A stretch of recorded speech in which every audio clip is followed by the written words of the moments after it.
one of the reasons why we could do so many books is because the first book sold so well. And you hear things about, and I'm not saying Wiley, but Wiley, Random, any publisher, people will say, look, they're not going to support you at all. And that's not necessarily the case. Is they will support the ones who are doing the work and that are getting traction. And it's really like, same as the music industry. You put it a bunch into products, or angel investing, or VC, which is you back 100 projects and one pays for all of them. It's the same in publishing, and it's the same in music and album sales. And when it comes to that, they notice the work you put in, because a lot of times you do the book proposal. And I always told the book proposal, the marketing section of it is more important than the concept of the book when it comes to picking it.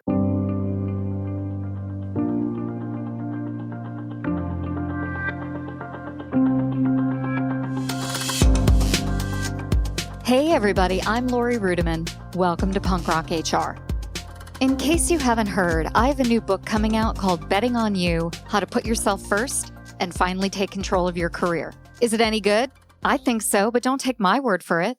Listen to Dan Pink, who said Betting on You is indispensable reading for anyone seeking to improve their professional selves and attain that elusive work-life balance. Dan Pink, everybody, not too shabby. Have I told you lately how much I love that guy? You should buy all of his books, like Drive, When, To Sell Is Human. That guy's pretty smart. I have to say that the journey of writing a book has been pretty much straightforward and also super surprising. I signed my literary agent a couple days before I went in the hospital and had my gallbladder taken out. I was in so much pain that we went to lunch, but I couldn't eat. Then, the day before I was supposed to fly out to New York City and meet with the world's 5 largest publishers, my ex-stepfather killed himself. He shot himself in the head after a prolonged illness, and my sister and brother were absolutely devastated. I sign the book contract with Macmillan, their imprint Henry Holt, and then I have to go back in for another surgery because I have out-of-control uterine polyps that won't stop bleeding. With all of this, the chaos in my family, my body not feeling great, I write the manuscript and I'm about to finish the final draft, and my younger brother is diagnosed with stage 3 colon cancer. Then I'm about to turn in the final manuscript, like the final manuscript. I'm in the red zone, or whatever sports analogy you want to use. I'm like right there at the 1-yard line. And my editor, the woman at Henry Holt who bought my book and wrote me that big check, calls me up and says, listen, I've read your book several times, cover to cover, and it's so meaningful. It's going to change the world. And in fact, I'm such a believer that I've put myself first and prioritized my career. And I'm taking an offer to go to another company that's going to pay me more and give me a promotion and really help me achieve my big career dreams in the publishing industry. And I'm like, what? You're leaving me? Is that even allowed? Oh, it's allowed. But thankfully, I have a new editor who is extremely talented and very compassionate, has really been a partner with me on this journey to get the book published. And I'm telling you, it is a journey. The easiest part is writing a book. The business of publishing is so complex, and there are a lot of different interests, whether it's the book cover or the title or the audiobook or the way the book is shipped and distributed. I mean, there's a lot going on, and that's just like the legit surface level stuff. Then there's like this whole secondary seedy market on how to amplify your book, how to market it, how to get it into the hands of people, even if those people don't exist. So that's what I'm talking about today on the podcast with my dear friend and Hall of Fame keynote speaker, author, marketing genius, founder of the UnMarketing Movement, Scott Stratten. Scott has been where I am now at the beginning of a book launch that is a beginning and yet took years to get here. So today's show is all about me getting some good old-fashioned mentoring from Scott Stratten, and I know you're going to learn something too. So if you're interested in 2 cynical Gen Xers who are really tired but want to change the world, I hope you enjoy this conversation with Scott Stratten. Hey, Scott, welcome to the podcast. Oh, it's just so awesome to be on here with you. Love it. Can't wait. I'm already excited, and we haven't started, but we have started. So let's do this. Yeah, man. I mean, I'm in this weird position where I'm about to sell people a book during a pandemic. Go. Like, do you feel sorry for me? Like on a scale of 1 to 10? Like, what? Yeah. Okay. Talk to me about that. Publishing a book during the normal times, the old days, as we would refer to them, is a train wreck on its own. And we've done 6 books. So 5 with Wiley & Sons with a traditional publisher and 1 with a Page 2 publishing, which is known as a hybrid publisher, which is pretty much you cover the costs, but then you keep the majority of the royalties versus the traditional, which is, flipped kind of 90-10 the other way. And no matter what, all 6 books, something has gone catastrophically wrong on the distribution, the sales, and everything else. And we need to have this out in the air right now. I'm so fortunate, so lucky, and so blessed that since we are part of a duo, myself and Allison, that she's the partner at UnMarketing, also my wife, which is the greatest thing on earth for me, but she's a writer. So she writes the books. And since I'm a marketer, I market the books. So I take over once the book is done writing. But what you learn, I'm sure you know this, and anybody listening right now who's ever done it, is like you finish writing it, and you're done writing a book when you hate it.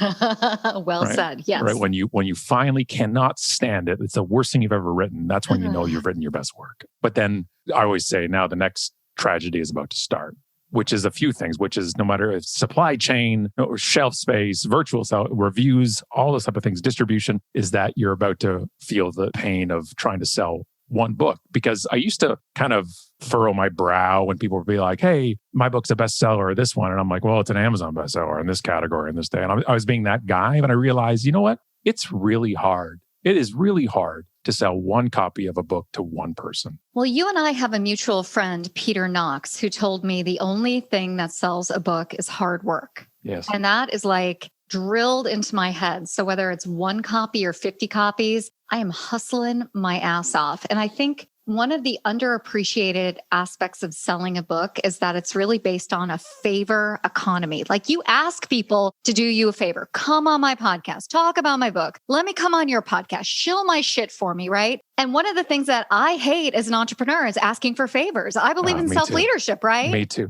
Talk to me about this favor economy, because that's where my heart is being broken.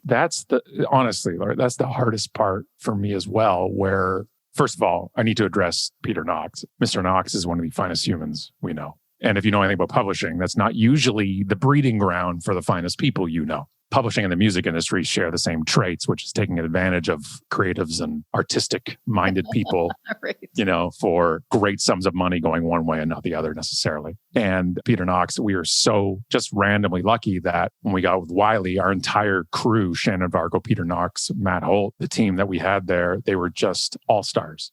And now I also have to add this as a caveat, because I think people need the whole story or whatever we choose to give them. One of the reasons why we could do so many books is because the first book sold so well. And you hear things about, and I'm not saying Wiley, but Wiley, Rand, any publisher, people will say, look, they're not going to support you at all. And that's not necessarily the case. Is they will support the ones who are doing the work and that are getting traction. And it's really like same as the music industry. You put it a bunch into products, or angel investing, or VC, which is you back 100 projects and one pays for all of them. It's the same in publishing, and it's the same in music and album sales. And when it comes to that, they notice the work you put in, because a lot of times you do the book proposal. And I always told the book proposal, the marketing section of it is more important than the concept of the book when it comes to picking it.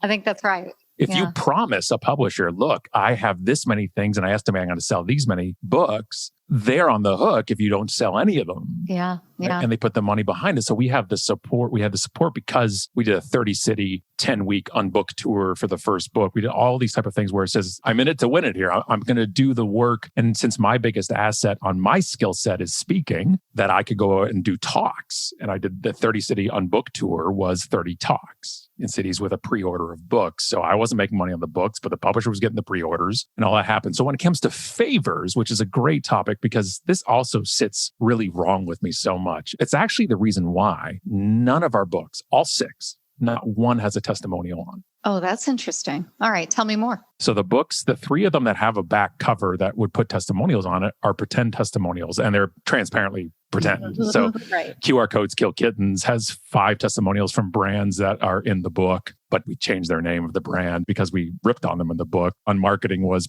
fake testimonials. Like one was like, I have it right behind me. One of them was like, Scott joined my author success program, and part of it means he gets a testimonial from me, and this is it, period. The next one was I was at a party with them and I was drunk and I agreed to do one. This is my testimony. Like those type of things was, right. And then one was Scott paid for this testimonial. And like, so we were exposing the industry. For sure. Because the book testimonial part of the industry is so rampant with ridiculousness. Well, wait, I want to tell you, I emailed Dan Pink and I said, hey, can you do a testimonial for me? And he wrote back, he's like, I'm busy. Then he writes back like literally 5 minutes later, never mind. I'll do it for you. Just send me some talking points. And so I did. I sent him a copy of the book and some talking points and it came back. And then one of my readers who hates me emailed Dan Pink and said, I'm canceling you because you endorsed Lori's book. And now it's like, this poor guy is never going to endorse any other book ever again because I screwed it up for him. And all he was trying to do is a favor, right? So I feel like I owe Dan Pink a kidney now for that kind of hassle. One of the reasons though, Laura, is one of the reasons why you're one of my favorite humans when it comes to everything in business and writing. And I've already, I think, told you my fandom in the past, and I've been following your writing for so long, and I can see you're slightly embarrassed right now. So I'm going to continue doing this. But one of the things with that is you are like myself and Allison as well, I think in the same lines of this. And somebody told me this line once where it was in Vegas, and I had gone to a Cirque show like I've done dozens of times because I love them. And was talking to a friend who was director of marketing for one of the properties that had a Cirque show. And I said, hey, I went to the show. And it's like, why didn't you tell me? I would have got you tickets. And I'm like, I'm not friends with you to get things from you. For sure. And he said, that's the problem. He says, the people who should ask don't. And the people who shouldn't ask always do. And so I realized that was an important point where if I can help a friend, I do it without hesitation. Yeah. Yeah. Okay. So I would do it without hesitation. But when we talked on Twitter and we talked this, like, you want me on your show, I come on your show. It doesn't matter because that's what friends do. That's what connections do, where you're like, you know what? Yeah, I would, whatever. But I still have the problem with asking. So that's also one of the reasons we don't have the test. I don't want to ask. I don't want to beg. I don't want to interrupt my friends. And I also don't want them to think I am so hypersensitive to that. I don't want them to think that we're friends because I also want your testimonial or any of those type of things. So I'm so hesitant to do it. But I found that the better way to do that was posting something on more of a closed, if my LinkedIn was smaller or something like that, saying, hey, does anybody want to be able to be part of? But the problem with testimonials and favors is it's targeted. It's like certain individual. I don't want everybody to give me a testimony. I want these names because it's proven on books. You have the brand name or the individual name that carries weight with it. It shouldn't carry as much weight when people realize how a lot of testimonials are written, which is not reading the book or the author writes it themselves. But I have a thing where when people do approach me, I rarely do it. I save it for friends. But I also save it I only have so much, and I give my same answer now. And it's true, which is I have 9 books right now from friends I haven't read that I'm supposed to give testimonials for. And I won't give a testimonial unless I've at least gone through the book.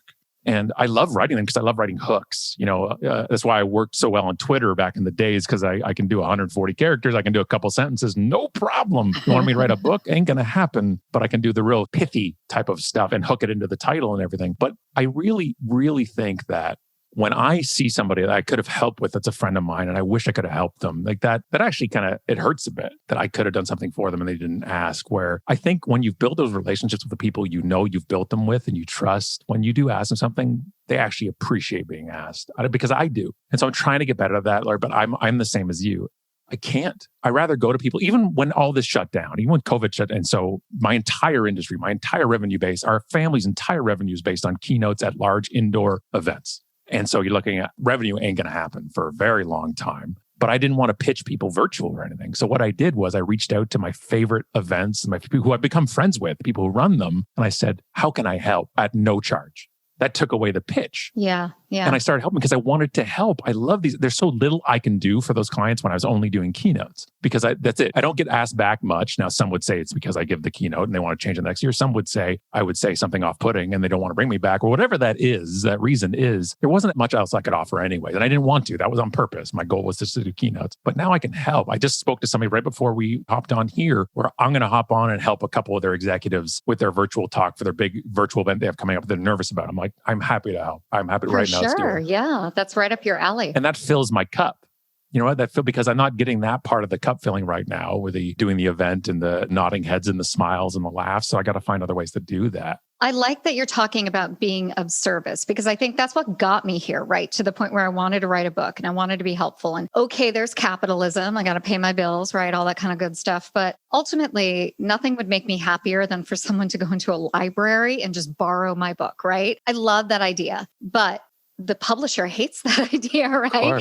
There are all these sketchy ways for me to get my books into the hands of readers. And you and I have gone back and forth because we're both immersed in this world. But do you want to talk about some of the sketchy ways books are sold, or do you want to just respond? Get sketch. No, let's go sketch. Yeah, I'm all in on the sketch. So there's a bunch of different ways that the sketchiness comes into publishing. And a lot of it has to do with either the vanity metrics of things, the just straight up vanity of publishing your own book a lot of times with yourself on the cover and this and all that type of things. But I'm going to get down into like the actual kind of behind the scenes kind of stuff that would be kind of sketchy with it. And one is, author claims in the bio. And we used to always say that whatever I did, we took a lower fee for a big kind of client. We'd always say, doing it for the bio, right? Doing it for take the discounted gig with Walmart or something there. And you're like, now I can add the logo to my profile. But here's an example of one I saw that I was so angry about that I called the person out on it. And I won't name them on this because, it's a classy show. And it's not, but I get it. We don't want lawyers involved.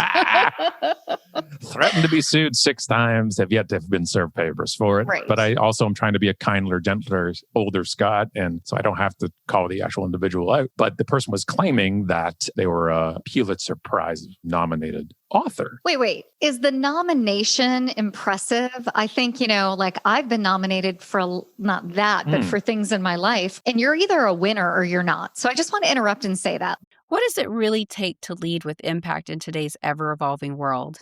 Welcome to Inside the C-Suite, the podcast where influence, energy, innovation, and empathy converge. Hi, I'm Christy Honeycutt, your host. Join me as I sit down with the boldest voices in leadership, visionaries who are not just making decisions, but making a difference. In every episode, we explore the heart of leadership.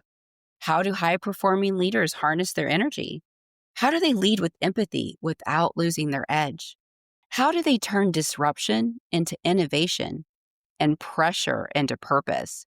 You'll hear unfiltered stories of adversity, resilience, and the raw moments that shaped true influence. This isn't about perfection. It's about presence, passion, and the energetic exchange that fuels transformation. Inside the C-Suite is your invitation to lead from a deeper place with intention, connection, and courage. If you're ready to go beyond the surface and unlock what really moves leaders to action, hit subscribe and step inside. You can find us wherever you get your podcast fix. Inside the C-Suite, well, we're an energetic exchange. Let's lead with influence, live with energy, and create with empathy.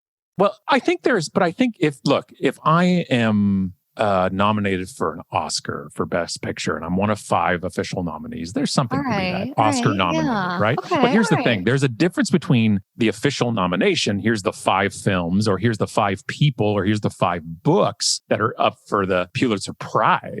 Sure. Versus a nomination was sent in. Now, fortunately, in your country right now, there's the talk about the Nobel Peace Prize and the nomination and what is real. Yeah. So this is the same idea. Yeah. So I saw somebody was nominated for the Pulitzer Prize.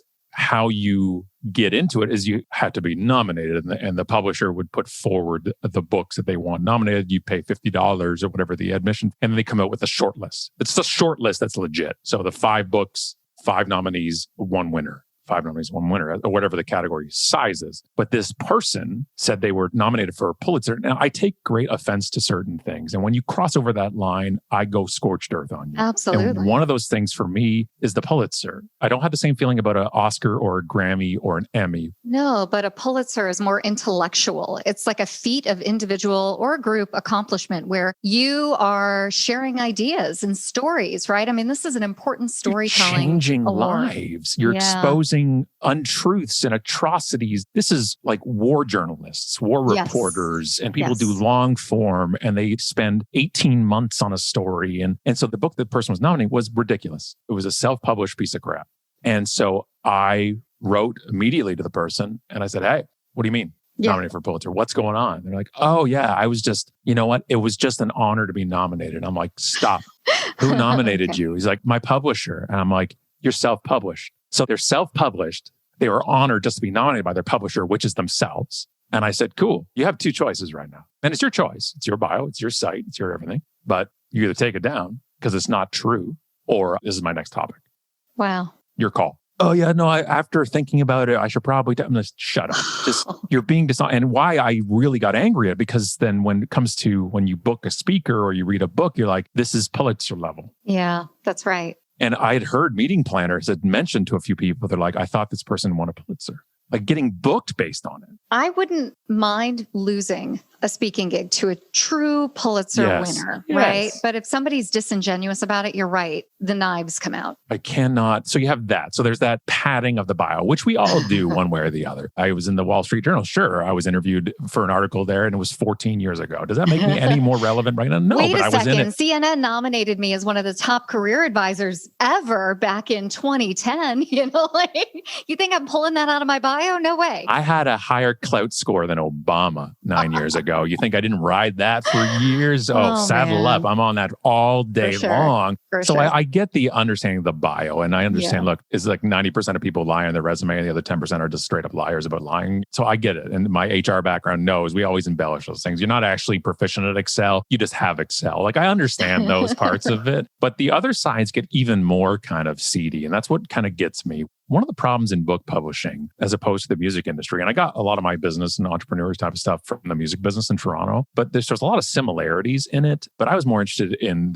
when people took advantage of art. And that's where the similarities really crossed over for me. And watching it and hating it and seeing what we could do with that was in music, you do have industry agreed upon thresholds of volume of sales. So you have the gold record, the platinum certification, the diamond certification. It's 1 million units sold in America means platinum. In Canada, 100,000 units sold is platinum in Canada. So at least there's a frame of reference. Now, mind you, the music business is the leader of unethical practices when it comes to sales, and just Google payola and go from there if you want. That's a whole rabbit hole you'll never come out of. But what the thing is, at least they have agreed upon unit of measurement for it. The book industry does not. When I dug into that, a few of the things I'd found out was actually Billboard magazine owns the trademark to gold and platinum and diamond certification for sales units. So you couldn't do that anyways in book publishing, but there's no agreed upon unit. So what is a bestseller? Good question. Is it something that shows up number one on Amazon? Is it something that's sold really well for 2 weeks and the New York Times measured it? And how did it sell, right? I mean, there are all these questions about how merch is moved. And every one of those categories that you just mentioned can be 100%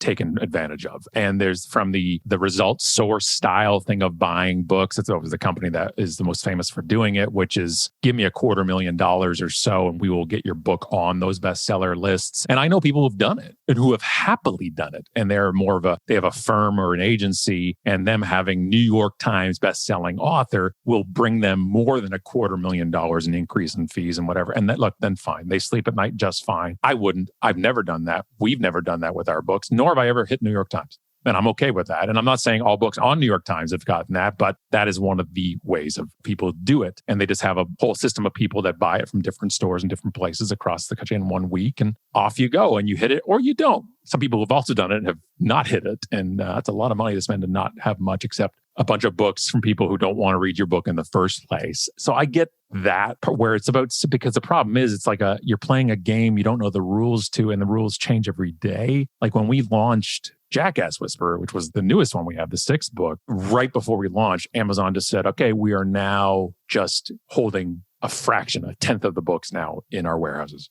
Like they just shut it down. And all the distributors scrambled all this and were like, great, here we go. And I had, every single book was like, they were at the distribution center and they never left, or they never did this. And all I wanted to do was, look, I will sell the books. You just have to get them to them. And that was like the hardest part of that. But even when the bestseller, my favorite story about that one, which was a fairly famous one a few years ago, the guy took a picture of his foot, and took a picture of his foot, made it into a Kindle book, put it up and made it a bestseller. Oh, God. Right. And then he got a book deal.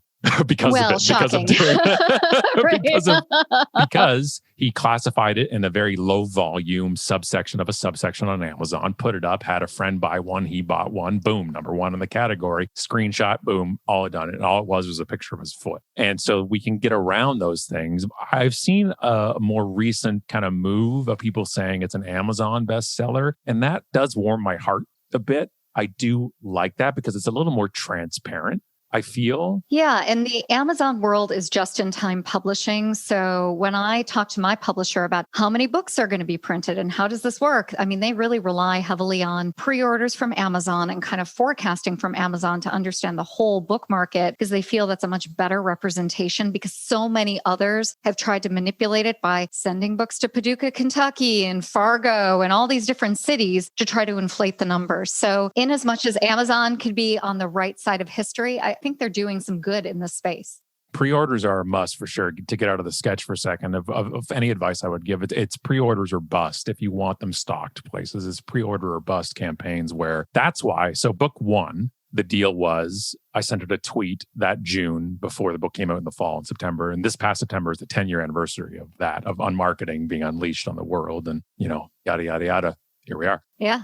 I can't believe it's been a decade. Can I say that? Can I interrupt? Like, where did that time go? September 2010. That's when it came out. Yeah. So I put a tweet out that June, and this is the height of my Twitter supremacy. This is the height of like the most influential Canadian on Twitter, one of the top 5 in North America, because some algorithm told me that. So I put it in my bio. And so it went out, and I put a tweet and I said, who wants to stop on the UnBook tour? You have to pre-order 100 books, fly me there and put me up. Okay. And 30 people, 30 cities did it. Half of them were American Marketing Association chapters or social media clubs, but the other half were 15 individuals who had never run an event in their life, but wanted to support. Amazing. So that was then you concentrated on the purchases all in a 1 week window. And then they put them out. So I put a bunch of pre-orders in, triggered a bunch of things in the system. But what I liked about it was all 100 books at each place were given to people that bought a ticket, to go to the event. And then I was giving a talk about UnMarketing. So that made me feel a little bit better about it. Second book, but I did 30 cities in 10 weeks. And people are like, oh, you're just like a musician. And I'm like, no, musicians have a logical geographic route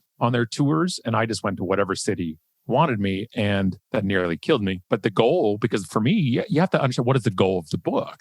People say, should I do this? Should I do this? But it's like anything in business. What's the goal? What's the end result you want? And is it, because people will give different answers, and they're like, I just want to be able to reach more people in the world. And a lot of times that's a bullshit answer. And it's more of like, I want more speaking gigs, or I want to make money, or I want to get better consulting gigs, or I want to be a writer. Whatever that is, you really want to figure out the end result and the end goal, because they're different. It's funny that you mentioned this, because you talked about the goal and you also talked about permission to publish in the future. I think one of the things I realized with this being my first big girl book is that if I really want to be the writer I think I'm meant to be, I've got to write my second book. And the only way to do that is to make sure this book sells. And so for me, like the whole purpose of this, to be of service, to fix work, all of that is true, but I can't do it once. If I just do it once, I haven't done anything. I've got to do it again and again and again. This is my mission in life. That was the goal with UnMarketing, was having the trilogy, having the UnMarketing umbrella. Like, you're always writing the first bit of book for the next. Absolutely. Hey, everybody. Chances are you've spent the past few months cooped up with your family, buried under a relentless news cycle, and with work that never seems to switch off. Millions of us worldwide are overworked, exhausted, and trying our hardest, yet not getting the recognition we deserve. It's time for a fix. That's why I wrote my new book, Betting on You: How to Put Yourself First and Finally Take Control of Your Career. It's an essential guide for how to snap out of autopilot and become your own best advocate, with candid and new stories and easy to adopt steps. I wrote this book for you. I believe in you, and I would be honored if you would pre-order it today. Head on over to lorirudiman.com/books. That's lorirudiman.com/books and pre-order your copy today. So I love this idea that you did with the tour, and I was trying to emulate this. I mean, this is something that's really inspirational until, we're way off sketch, but talk about sketch. This fucking COVID thing is driving me crazy because we could be so much further along if we believed in masks and social distancing, especially here in America. You've got your, North Atlantic bubble thing that you've been cultivating up north. We don't have anything. We've just got rising COVID cases. So I can't go anywhere, which is why the sketch is so tempting, right? The allure of it. So tempting. I can't. Oh, I've just had a bunch of friends have books come out in the past month or so, and it's just been so hard because what happens is right now with COVID, and I appreciate the shout out to Canada, but we need to be very hesitant about getting on our high moose and judging America when it comes to their COVID response because we also have many, many morons here. We just had an anti-mask rally a couple of days ago in Toronto, and I'm just like, yeah, I can't. oh, that's going to pay off in 14 days. Yeah, yeah, right. Darwinism right there. Amazing. So we do have humans here. So yes. Yeah, that's going to happen. So the problem with when it comes to COVID or any kind of quarantine or that everything is virtual, it flattens the value curve a lot. So one of the big things about an event that the tour, the unbooked tour, the first one, and we did one for the second book, but that was 200 books you had to pre-order because I wasn't doing that same thing again. No, but it was the same idea was everything was about the event. And it was the talk was the value. They're going to learn something because I wanted to give value at each talk, but also you wanted more value in the book that's in your hands you're going to walk out with. Because I didn't want the book to go out. I didn't want to hit those sales. What I wanted to do was hit those sales and then people read them, loved it, and shared it with their friends. So it would then get exponential sales, but it would create change. Luckily, the platform, the influence, and the tour made that happen because the book still sells. The hardcover is still being sold used 10 years later. I hate that fact because there's been the hardcover, the paperback, and the second edition. And every time somebody tweets, somebody did it yesterday, they tweet, they're like, oh, I just reread the book. It's still relevant today. And I'm like, awesome. Which version? Right. The one I get paid for or the one on the black market or the secondary the hardcover. market? Oh, the one you bought off of Craigslist for $2. Yeah. Awesome. I love it, but it's been greatly revamped. And so what we did, I don't even want to reply to them and say there's a new version if you should go get it. So I'm so averse to doing that every time somebody tweets it and they have an old version, I just said, let us send you the new one. And we literally order them a new copy. I don't, because I don't want to say you spent your money, you read it, buy a whole new one. And since there's no way for us to upgrade them when it comes to the way it is, we just send them a new copy. But like I have 100 stories of the sketch of the used market where not the sketch of the used market or that type of, I'm totally for that. But when it comes to how we've been dealt with, like I had one where since events would buy them and as my platform got bigger and bigger, I no longer did the book tour exchanging for book sales, but they would buy books on top of my fee for conferences, which is the ultimate thing. I had one where it was like 3,000 people at, I won't name the brand, but it was IBM. And I was at their side event and they know I love them. So it was 3,000 people. It was their side event. That's how crazy big these things are. But the first 600 people in the door got a copy of Unselling when it came out. And then Unselling's a blank cover book. It's just a white cover with just a little stamped Unselling in the bottom corner because it's Unselling. And so the nice thing about that is I can sign those real quick. One of the reasons why you do a blank cover or something is I sign the cover with a Sharpie. And so they line them up on all these really long buffet tables. And I just 20 minutes and I signed 600 books. I just went all the way down the row and they collected them. So first 600 people in got it. And I'm the keynote for that day. People came in rushed and everybody got a book. So I'm getting ready to do it. They're doing their little opening and I'm at the back of the venue, giant thing at the MGM Grand in Vegas. And I'm about to throw my Starbucks out. I look in the garbage can. There's just one of the copies of Unselling just sitting straight up in the garbage can. So I grab it out of the garbage can. Little do I know, my client is about 50 feet away, noticing their keynote speaker rifling through the garbage can right before he's about to speak. And then I went on stage and I walked up on stage and I'm like, hey, I hope the 599 of you are enjoying your copies of the book. The one who did not, where I found this in the garbage, I apologize. It was so bad. There was so little on the cover that you was so disgusted you threw it in the garbage 10 feet away from the table they were giving away. So I said, who didn't get one and wants one? And somebody ran up to the stage and I gave them the book. But I've had stuff where I've signed them. So one of the things, the big benefits, what I used to do was like a sponsor at a trade show would sponsor my keynote and then I'd Pied Piper people back to their booth and then sign books for as long as it took. And they loved it. It brought value to their booth. And I would personalize it. And my goal, I would always, every book signing was look the person in the eye, find out their name, and genuinely look at them and say hi and sign the book and take the picture, do whatever you have to do within the constraints you have for the event. And I would personally, and hey, Dave, and I'd always have an unword, be unreal or unstoppable. And I'd do those type of things. And then somebody tweeted, this is 2 years ago, somebody sent a tweet and said, I'm so excited I got a used copy of UnMarketing, but I don't think Dave was excited. And inside the book, she bought it off Amazon for $4, I think it was. It said, Dear Dave, thank you for support. Be unreal, Scott. So the person must have pawned it off to Amazon for $1, the personalized book. And I'm like, that cut me a little deep. Not as deep as the Craigslist or up here a Kijiji version, which is like UnMarketing, unopened,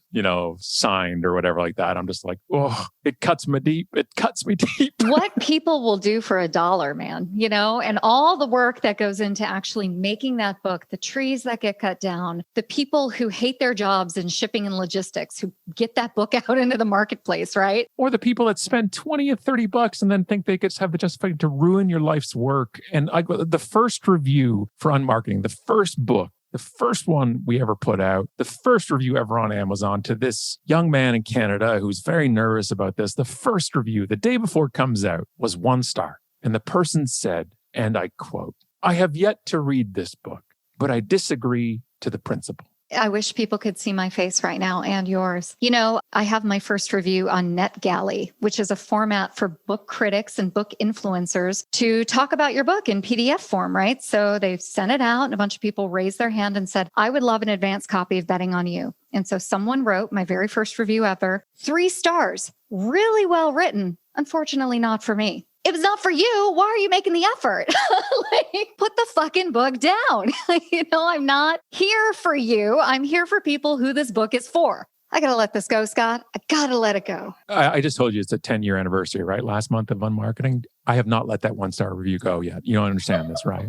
So if you're guessing how long it'll take you to shake it, 10 years and still going strong. Oh, man. The first piece of feedback I got on the cover of UnMarketing. Now I have to understand with UnMarketing. So UnMarketing and me and the intertwining of our DNA. That's a child for you. Yeah. UnMarketing, I came up with 20 years ago. I came up because I was fed up with what was going on out there. But I thought of the UnMarketing. And one of the main reasons I picked it was I thought it would look great on a book. I'm always about hooks. And I pictured an UnMarketing stamped on the brown paper bag cover. And then that turns out is what it ended up eventually being 10 years later when I got the book deal. So I'm so happy, so proud, but also so vulnerable. And I put on Facebook the proposed cover. And I was so happy because it's exactly how I pictured it. I'm like, here it is. Here's the cover. Didn't say, what do you think? Didn't say, give me suggestions. And the first comment was, because it's a big red stamped on there, marketing underneath it, but a big stamp version of the person's like, why would you write a book about United Nations marketing?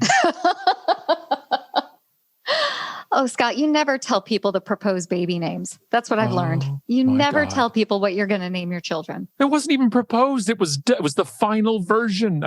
Meaning no feedback solicitation happening. Wow. One of the funny things is too, I love when people put out book cover, and I've done this many times myself for our books, but I'm like, let's put out a cover to a general handpicked selection of friends who we can't tolerate during half the time anyways to give their feedback, because really we actually like one of their covers ourselves and we want to have an artificial vanity feedback for the one we want anyways. Like I put up for QR Codes Kill Kittens, which is our business picture book of screw ups. I put up like 4 covers and I'm like, I don't care what you say. Well, I already have the one picked. I want to see if you can confirm my actual assumption or not. And they picked another one. I'm like, screw you. I know better.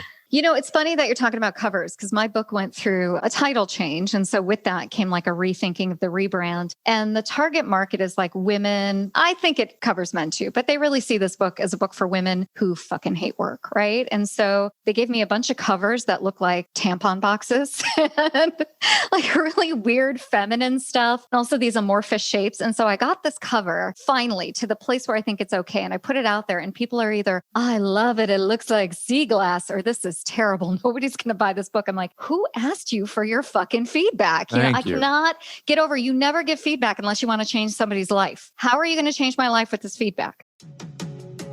Hi, we're Meg and Amy from The Meg and Amy Show. We're not only tech execs and big picture thinkers, we're also best friends. We're curious learners. And on this podcast, we're challenging the status quo and activating the future. And we're going to give advice about work and leadership, right, Meg? We can't help ourselves. But this podcast is about exploring possibility, not being right. That sounds refreshing. For more, tune in to The Meg and Amy Show.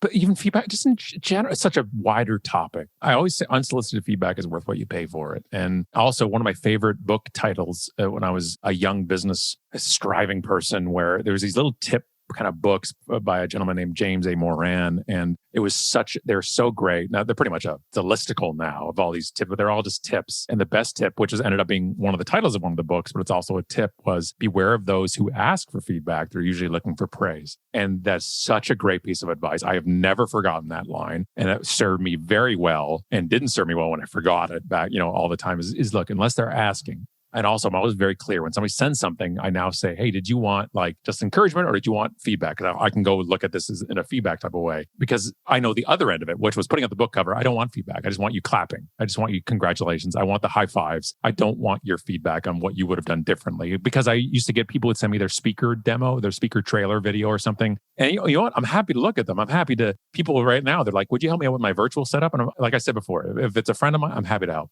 I'm happy to help and give you what I've learned. But I've done that. And I had people do that in speaking. And I said somebody would help and like, can I give me some feedback? And I'm like, sure, I'm going to give you honest feedback. And I gave it. And they posted in the same group later on. They're like, can I get somebody to give me feedback that won't take the wind out of my sails? And I'm like, oh, no. If you need a hype man or something like that, fine. No worries. That's different. Absolutely. Yeah, that's totally different. But if you want my analysis of something, then I will give that. But I'll give it to you straight. And that's the problem with the book. You have to be prepared for that. It's such a thing where it's just, you have to put on a suit of armor with it. And I was so focused on those things, the feedback and then the metrics, that it what drove me batty to the point where the last 2 books, I never looked at a number. I never looked at a download figure, a sales figure. It was so hard. That took me 6 books to get to that point, Lori, though. That's the thing. All right, man. I'm there. I can look at my book scan right now and I'm not. Like, I don't want to know my pre-orders. I don't want to know anything at this point. But you're right about that suit of armor. I asked my sister for feedback on the book and she said, I can't wait until you write your next one. I was like, all right, okay. So at this point, I'm pretty much never asking for feedback from anybody ever again. You either like the book, you don't. You find it helpful, you don't. I'm on to the next one. Like, that's my focus. And I wonder, I mean, you've shared a lot of stuff that I think will surprise me, could surprise me, but could you share one thing about this book publishing process that just surprised the hell out of you? It's not a cop-out, but it goes back to what I was originally saying was how actually hard it is to sell one book and how hard it is to convince people to buy it and how much ownership people think they have once they do buy it. Where I was in a line at an airport bookstore, if you remember those, but also the amount of payola in the industry itself too, like the airport book, the Hudson News, most of the books. Do you want to talk about that? Because let's go there. There's an economy of that airport bookstore. Let's go there. And we have the invoices to prove it. So to place your book in Hudson News, let's say, so that's being the most popular bookstore in airports, and we have them here in Canada too, but they're run by different companies, but the same idea, Hudson News type of thing. And most of the book sales you see in all major airports are either a subsidiary of Hudson News there. So for us to place our book, so we've done it both with UnMarketing when the newest edition came out in 2000, I think it was 18. We also did with the Jackass Whisperer, which we did the hybrid publishing for. So the pricing was roughly around, we paid about $10,000 US to put our paperback in the store for, it was 2 months and you got the third one free. Once they got wise to it, they started upping that a bit. They no longer it's higher so it was $4,000 a month.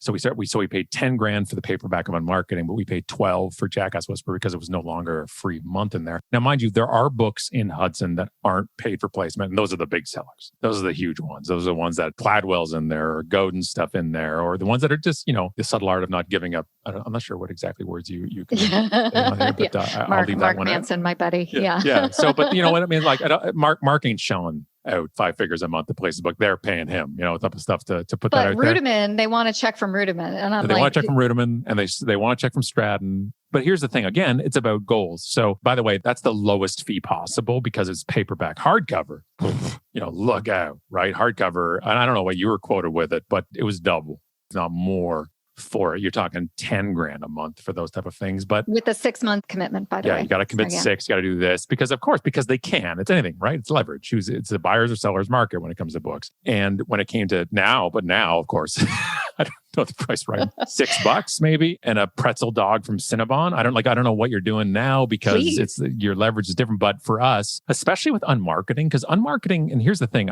it was originally written for entrepreneurs. I wrote it because I'm one myself, and it was, look, you have the ability to steer the boat a different way, to do it. You're very more flexible. We weren't prepared that it actually resonated with corporate because I ripped the crap out of corporate in the book, but it really resonated with the individuals in there. And if you're speaking to individuals, you are speaking to brands. But it's the aversion to risk that is an issue when it comes to corporate or brand side of stuff. So UnMarketing itself we wanted to get to where business people were buying books, and that's Hudson. That's the airport bookstores, because that's where the impulse buy happens. And it was UnMarketing is a very kind of impulse, kind of the cover stands out. And in a sea of books, you want that. Same as Jackass Whisper. It's bright orange and it has a donkey on it. It stands out. I've got my sticker. I love my, Right, my swag is awesome from that book. It stands out that way. And with UnMarketing, it was different. So UnMarketing was traditional publishing. So we had that kind of that 85-15, 89-11 split where the publisher kept 90% of the royalties. So we pitched to Wiley that we would split it, the placement fee. So we split it with Wiley. So we paid half. They paid. So we were $5,000 each. Well, we sold over 1,000 copies through the channel. And that's great. It looks great. And for us, the royalty revenue was getting it into the hands of people saying, bring Scott in and speak to our event. And with Jackass Whisperer, it was we made 90% of the royalty for it. So it was even easier. We wouldn't have to sell that many books to make back the cost anyways. And so both times we did it, we extended the UnMarketing one double what it was because it was going so well and we were moving the copies. So it made sense because we had the data to show it. But also there was vanity to it. I was in airports all the time and I love seeing the book. How wonderful for the ego is I'm going to pop in Newark Airport, pop in to sign some of our books and put a sticker on it. Dude, that's the only good thing about going to Newark Airport, right? Like that's my dream to end up in the St. Louis airport and see my book there and be like, yeah, okay, I'm here for a reason. But that never goes away. That is still so cool. I've never gotten over that. We've sold collectively, I think, over 100,000 copies of all the books. Like, so we're not in the millions, we're not in the tens, but we're in a good number. And so when we see it, spotting it in the wild or spotting it on like store bookshelf, and I don't care what we do with e-commerce going forward, walking into a bookstore and seeing your book on this. Look, my mom was impressed. We were still happy. I still get giddy seeing it. And we're also so lucky that the books are still on those shelves. Like that's so rare to happen that we're so fortunate that we can still get UnMarketing at a bookstore. We can still go and get those things, and signing those, that never gets old. And I had a friend of mine who's like, oh, I got to sign a bunch of books. Like it was a chore and I wanted to smack the crap out of Man, that guy doesn't deserve it. And like last week, somebody tweeted a picture that they were in Istanbul reading the Turkish version of UnMarketing, and they're sitting on the shore of the Bosphorus River, the most famous river there is. And I'm just like, how damn cool is that? That's so cool. And for advice, you personally, everybody can stop listening if they want. But for you personally, when this book goes out into the ether and goes out there, and anytime a tweet comes, you got to stop for 1 second and go, how cool is it that somebody is reading your words in a book form? That's so cool. And like, I just did a Skype into a class a couple of days ago where it was the textbook. You're like, first of all, one, they never checked my transcript because that wouldn't be in any higher education institution. But two, how great out of the tens of trillions of books, whatever gets published every year, that was the one. And that's it. So you write for the individual, hope the masses will like it eventually. And that part never gets old. So the problems never end with books and reviews and the shadiness, but the joy also never ends if people buy it and love it and read it. And that's what we've been fortunate enough to have. Well, that's a really great way to wrap up the conversation. Scott, thank you for, being my hype man. Thank you for having my back all these years and being so encouraging and really a good role model for how not to do this terribly. So thank you for that. That'll be the next course I'll do. Book launches terribly. Learn from the carnage. There you go. I love it. Well, thanks again. And listen, people know who you are, but we're going to have all your shit in our show notes. So everybody listening, Scott is not that hard to find, and we'll include all that in the show notes. Thanks again, Scott. Anytime. Honestly, anytime. Hey, everybody. I hope you enjoyed the conversation with Scott Stratten. God, I love that guy. He is not only just a terrific mentor, but someone that I can make chit chat with for hours. And I hope you go into the show notes and look him up, read UnMarketing if you haven't read it. I love his book, The Jackass Whisperer. It was one of the funnier books that I read in 2019. So give that one a whirl if you're looking for a place to get started in the Scott Stratten library. As always, the show notes are located on my website at lorirudiman.com/punkrochr-133.